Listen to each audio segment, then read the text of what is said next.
ते मित्रांनो, आपण पाठीमागच्या तासाला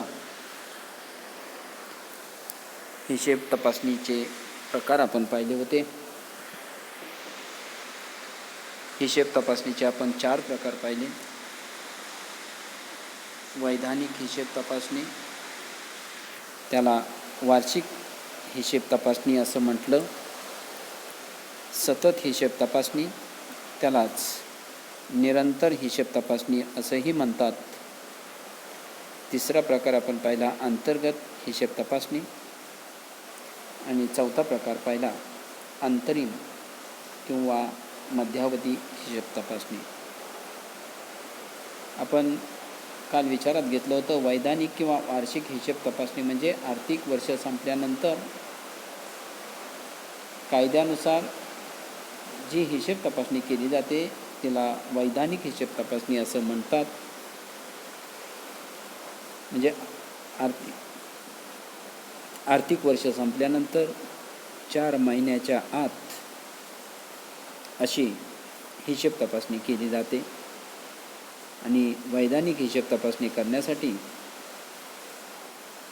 सहकार आयुक्त व निबंधक कार्यालयामार्फत तज्ज्ञ व्यक्तीची नेमणूक केली जाते.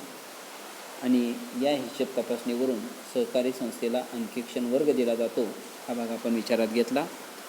त्यानंतर दुसरा प्रकार पाहिला होता सतत किंवा निरंतर हिशेब तपासणी. म्हणजे आर्थिक वर्षातील संस्थेच्या सर्व व्यवहारांचे सातत्याने अगर नियमितपणे ठराविक काळाने केलेले सखोल परीक्षण म्हणजे सतत हिशेब तपासणी होय. त्यानंतर अंतर्गत हिशेब तपासणी आपण पाहिली होती. आणि चौथा प्रकार पाहिला होता अंतरिम किंवा मध्यावधी हिशेब तपासणी.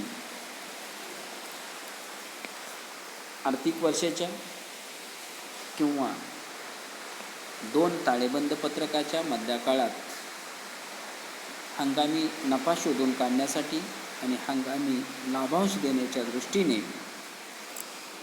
जी हिशेब तपासणी केली जाते तिला अंतरिम हिशेब तपासणी असे म्हणतात. आणि त्याच्या पुढचा भाग मी सांगितलं होतं की हिशेब तपासणी किंवा अंकेक्षण वर्गीकरण, ऑडिट क्लासिफिकेशन. म्हणजे सहकारी संस्थेची हिशेब तपासणी दरवर्षी करून घेणं बंधनकारक आहे. आर्थिक वर्ष संपल्यानंतर 4 महिन्याच्या आत ही जी वार्षिक हिशेब तपासणी केली जाते ती हिशेब तपासणी सहकार आयुक्त व निबंधक कार्यालयामार्फत केली जाते. आणि त्या हिशेब तपासणीच्या अहवालावरून अंकेक्षण वर्ग दिला जातो. सहकारी संस्थेच्या हिशेब तपासणीनंतर लेखापरीक्षकाने, त्यालाच आपण अंकेक्षक असंही म्हणू शकतो, म्हणजे सहकारी संस्थेच्या हिशेब तपासणीनंतर लेखापरीक्षकाने दिलेल्या गुणाच्या आधारे सहकारी संस्थेला अंकेक्षण वर्ग दिला जातो. आणि या अंकेक्षण वर्गावरून सहकारी संस्थांची आर्थिक स्थिती किंवा सहकारी संस्थेचा दर्जा समजण्यास मदत होते. आणि हा जो अंकेक्षण वर्ग आहे हा अंकेक्षण वर्ग 4 प्रकारचा असतो. अ वर्ग, ब वर्ग, क वर्ग आणि ड वर्ग असे 4 वर्ग दिले जातात. नफा तोटा खात्याच्या परीक्षणावर तपासणीचा जो दर्जा असतो तो दर्जा आधारलेला असतो.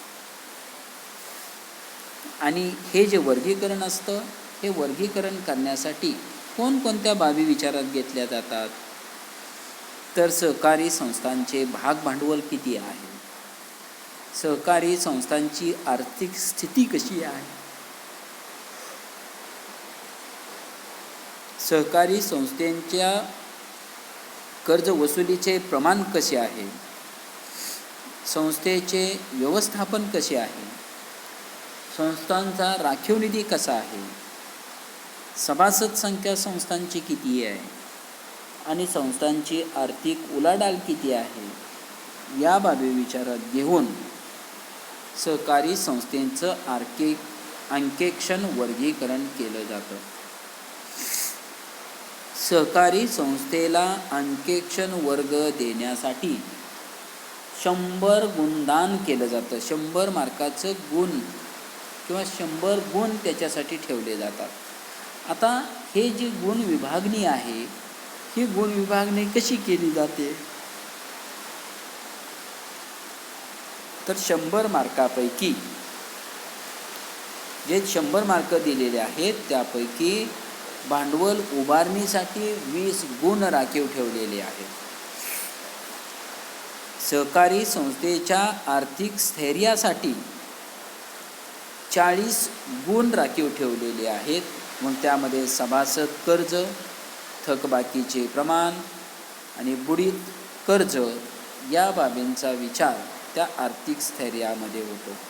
म्हणजे 20 गुण भांडवल उभारणी, 40 गुण आर्थिक स्थैर्य आणि संस्थेच्या व्यवस्थापनासाठी 15 गुण ठेवलेले आहेत. संस्थेच्या व्यवस्थापनामध्ये कोणत्या बाबी विचारात घेतलेल्या आहेत, तर हिशेब तपासणीतील दोषांची दुरुस्ती, थकबाकीदारावर कारवाई, हिशेबाच्या वक्तशीर नोंदी या बाबींचा समावेश व्यवस्थापनामध्ये होतो.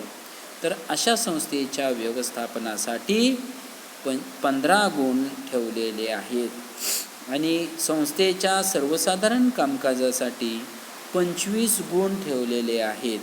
असे 100 गुणांची विभागणी केली जाते. आता संस्थेला 100 मार्कापैकी किती गुण मिळाले आहेत यावरून संस्थेचा वर्ग ठरतो आणि या गुणावरूनच सहकार आयुक्त व निबंधक संस्थेला त्या ठिकाणी वर्ग देत असतात. हिशेब तपासणीचे जे वर्गीकरण आहे ते वर्गीकरण पुढील प्रमाणे असते. आता आपल्याला काय करायचे, अ वर्ग, ब वर्ग, क वर्ग आणि ड वर्ग असे वर्ग आपल्याला पाहिजे आहेत. आता त्यातला पहिला अ वर्ग सहकारी संस्था. आता दिलेल्या गुणदानापैकी ज्या सहकारी संस्थांना 60% पेक्षा जास्त गुण प्राप्त झालेले आहेत अशा सहकारी संस्थेला हिशेब तपासणीमध्ये अ वर्ग दिला जातो.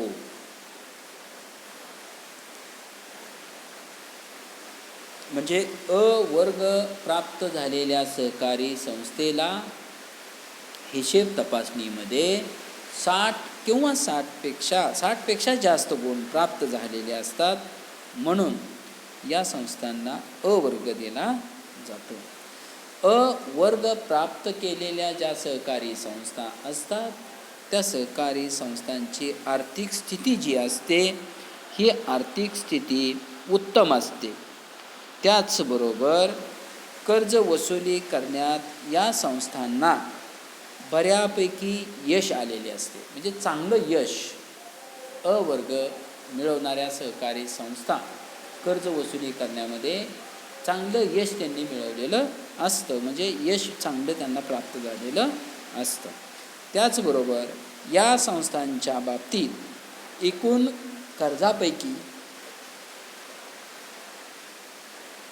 थकबाकीचे जे प्रमाण आहे ते थकबाकीचे प्रमाण फारच कमी, म्हणजे साधारणतः 10% जवळपास हे प्रमाण त्या ठिकाणी असते. त्यानंतर ब वर्ग सहकारी संस्था. ज्या सहकारी संस्थांना हिशेब तपासणीच्या गुणदानामध्ये 50 ते 59% गुण प्राप्त झालेले असते अशा सहकारी संस्थांना ब वर्ग प्राप्त झालेला असतो. म्हणजेच 50 ते 59 गुण मिळवणाऱ्या सहकारी संस्थांना सहकार आयुक्त व निबंधक ब वर्ग सहकारी संस्था यामध्ये त्यांची गणना करतात. अशा प्रकारच्या संस्थांची आर्थिक स्थिती जी असते ती आर्थिक स्थिती बऱ्यापैकी असते आणि अशा संस्थांची जी थकबाकी आहे ही थकबाकी साधारणतः 25% आसपास असते. म्हणजेच अ वर्ग मिळवणाऱ्या सहकारी संस्थांच्या खालोखाल गुणदानामध्ये ब वर्ग मिळवणाऱ्या सहकारी संस्थांना गुण प्राप्त झालेले असतात. म्हणजे 50पेक्षा जास्त आणि 60पेक्षा कमी गुण प्राप्त झालेल्या ज्या सहकारी संस्था असतात त्या सहकारी संस्था ब वर्गामध्ये त्यांची गणना केली जाते किंवा त्या सहकारी संस्थांचा समावेश ब वर्ग सहकारी संस्थांमध्ये होतो. या सहकारी संस्था ज्या आहेत या सहकारी संस्थांना कर्ज वसुली करण्यामध्ये अ वर्ग मिळवणाऱ्या सहकारी संस्थेच्या मानाने कमी यश त्यांना प्राप्त झालेले असते. म्हणून अशा सहकारी संस्थांच्या कर्ज वसुलीचं किंवा ज्याला आपण थकबाकी म्हणतो त्या थकबाकीचं जे प्रमाण आहे ते प्रमाण साधारणतः 25% आसपास असते. त्यानंतर क वर्ग सहकारी संस्था 35 गुणापेक्षा जास्त आणि 49 गुणापेक्षा कमी गुण प्राप्त झालेल्या ज्या सहकारी संस्था असतात त्या सहकारी संस्थांना हिशेब तपासणी क वर्ग देत असतात. म्हणजेच ब वर्ग मिळवणाऱ्या सहकारी संस्थांपेक्षा क वर्ग मिळवणाऱ्या सहकारी संस्थांना गुणदानामध्ये कमी गुण प्राप्त झालेले असतात. तर 50पेक्षा कमी आणि 35पेक्षा जास्त गुण अशा सहकारी संस्थेला प्रदान झालेले असतात. अ वर्ग मिळवणाऱ्या सहकारी संस्थांच्या थकबाकीचं प्रमाण कमी असतं. त्याच्यापेक्षा जास्त प्रमाण ब वर्ग मिळवणाऱ्या सहकारी संस्थांचं असतं आणि त्याच्यापेक्षा जास्त प्रमाण क वर्ग मिळवणाऱ्या सहकारी संस्थांच्या थकबाकीचं प्रमाण असतं. त्यामुळं अशा सहकारी संस्थांना क वर्ग प्राप्त केलेला असतो किंवा प्रदान केलेला असतो. या संस्थांचे व्यवस्थापन हे पाहिजे त्या प्रमाणामध्ये चांगलं नसतं. म्हणजे अकार्यक्षम व्यवस्थापन त्यांचं दिसून येतं आणि या संस्थांची आर्थिक स्थिती फारशी चांगली नसते. संस्थांच्या थकबाकीचे प्रमाण जे असतं ते प्रमाण 30 ते 40% असते आणि संस्थेचे व्यवस्थापन आणि कामकाज सुधारण्याची आवश्यकता या क वर्ग मिळवणाऱ्या सहकारी संस्थांची असते. आणि चौथा आकडा आहे ड वर्ग सहकारी संस्था. ज्या सहकारी संस्थांना हिशेब तपासणी अहवालामध्ये 35% कमी गुण प्राप्त झालेले असतात अशा सहकारी संस्थांना ड वर्ग सहकारी संस्था असं संबोधलं जातं आणि अशा सहकारी संस्थांना जो ऑडिट वर्ग दिला जातो तो ऑडिट वर्ग ड हा त्या संस्थांना दिला जातो. आणि या ऑडिट वर्ग ड मिळवणाऱ्या ज्या सहकारी संस्था आहेत या सहकारी संस्था डबघाईस आलेल्या असतात. अशा संस्थांचे व्यवस्थापन जे असतं हे व्यवस्थापन अकार्यक्षम जास्त प्रमाणामध्ये असतं. अशा सहकारी संस्था ज्या कामकाज करत असतात त्या कामकाजामध्ये अनियमितता जास्त प्रमाणामध्ये दिसून येते. ड वर्ग मिळवणाऱ्या सहकारी संस्था लेखापुस्तके योग्यरित्या ठेवत नसतात आणि या संस्थांची जी थकबाकी आहे ही थकबाकी 60% पेक्षा जास्त म्हटलं तरी चालेल, किंवा 60% या सहकारी संस्थांच्या थकबाकीचं प्रमाण असतं. म्हणजे अशा, जसं आपण मार्क मिळवण्यामध्ये पहा विद्यार्थ्यांनो, first class, distinction, second class, pass class, असं जसं त्याचे टप्पे असतात, गुणदान किती टक्के गुण पडले त्याच्यावर, त्याच पद्धतीनं सहकारी संस्थांची जी हिशेब तपासणी केली जाते सहकार आयुक्त व निबंधक कार्यालयामार्फत, त्यावेळेस त्यांच्या गुणदानावरून, मिळवलेल्या गुणावरून त्यांना गुणदान केलं जातं आणि त्यांना ते वर्ग दिले जातात. म्हणजेच जेणेकरून त्या ठिकाणी या गुणदानावरून सहकारी संस्था त्या ठिकाणी वर्ग प्राप्त करतात आणि त्यावरून ती सहकारी संस्था प्रगती करणारी आहे का डबघाईला आलेली आहे, का ती संस्था बुडण्याच्या मार्गावरती आहे, की त्या संस्थेचं थकबाकीचं प्रमाण किती आहे, ह्या सर्व गोष्टी यावरून आपल्या लक्षात येतात. त्यामुळं हा जो ऑडिट वर्ग आहे, हा ऑडिट वर्ग त्यांच्या गुणदानावरून दिला जातो. तर आज आपण ही हिशेब तपासणी किंवा अंकेक्षण वर्गीकरण आपण पाहिलं. त्यामध्ये काय पाहिलं आपण, तर सहकार आयुक्त व निबंधक कार्यालयामार्फत सहकारी संस्थांची हिशेब तपासणी केली जाते. म्हणजे जी वार्षिक हिशेब तपासणी जी असते ती आर्थिक वर्ष संपल्यानंतर 4 महिन्याच्या आत जी हिशेब तपासणी करावी लागते, ती हिशेब तपासणी म्हणजे वार्षिक हिशेब तपासणी. तिलाच वैधानिक हिशेब तपासणी असंही संबोधलं जातं. तर ही जी हिशेब तपासणी आहे, ही हिशेब तपासणी केल्यानंतर तो हिशेब तपासणी करणारा जो अंकेक्षक असतो, तो अंकेक्षक काय करतो, 2 अहवाल तयार करतो हिशोब तपासणीचे.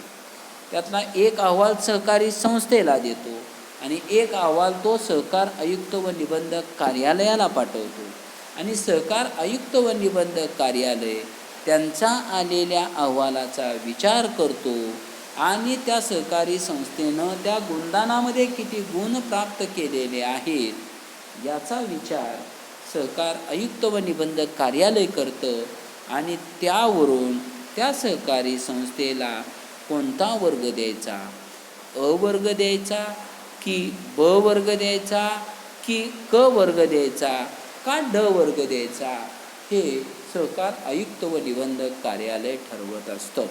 आणि ते जे 100 गुणदान दिलेलं आहे, ते 100 गुणदान कशात विभागलेलं आहे, तर सहकारी संस्थांच्या भांडवल उभारणीसाठी 20 गुण त्याच्यासाठी राखीव ठेवलेले आहेत. सहकारी संस्थेचं आर्थिक स्थैर्य किती आहे त्याच्यासाठी 40 गुण त्यासाठी राखीव ठेवलेले आहेत. म्हणजे भांडवल उभारणीचे 20 गुण आणि आर्थिक स्थैर्याचे 40 गुण, असे 60 गुण झाले. त्यानंतर संस्थेच्या व्यवस्थापनासाठी त्यातले 15 गुण राखून ठेवलेले आहेत. म्हणजेच 60 आणि हे 15 75 गुण झाले. आणि सहकारी संस्थेचं जे सर्वसाधारण कामकाज आहे, ते कामकाज कसं चालतं याच्यासाठी 25 गुण राखीव ठेवलेले आहेत. अशी एकत्रित 100 गुणांची त्या सहकारी संस्थांची परीक्षा असल्यासारखीच परिस्थिती निर्माण होते. आणि मग त्या 100 मार्कापैकी किती गुण त्या सहकारी संस्थेनं प्रदान केलेले आहेत, त्यावरून त्या सहकारी संस्थेला वर्ग दिला जातो. मग अ वर्गामध्ये काय सांगितलं, 60% जास्त गुण, 7% आणि 60% जास्त गुण ज्या सहकारी संस्थेला मिळालेला आहे त्या सहकारी संस्थेला अ वर्ग दिलेला असतो. त्यानंतर 50 ते 59% गुण ज्या सहकारी संस्थेला मिळालेले आहेत त्या सहकारी संस्थेला ब वर्ग ऑडिटमध्ये दिलेला असतो. आणि 49पेक्षा कमी आणि 35 मार्कापेक्षा जास्त मार्क मिळवणाऱ्या ज्या सहकारी संस्था आहेत त्या सहकारी संस्थेला ऑडिट वर्ग क दिलेला असतो. आणि 35% कमी गुण ज्या सहकारी संस्थेला दिलेले असतात त्या सहकारी संस्था ड वर्गामध्ये गणल्या जातात. तर अशा पद्धतीनं आज आपण सहकारी संस्थांचं ऑडिट वर्गीकरण किंवा सहकारी संस्थांची हिशेब तपासणी हा भाग पाहिला आहे. तर उद्याच्या तासाला आपण हिशेब तपासणीचे फायदे की सहकारी संस्थांनी हिशेब तपासणी केल्यामुळं काय फायदे होतात किंवा अंकेक्षणाचे काय फायदे आहेत ते आपण उद्याच्या तासाला पाहूयात. धन्यवाद.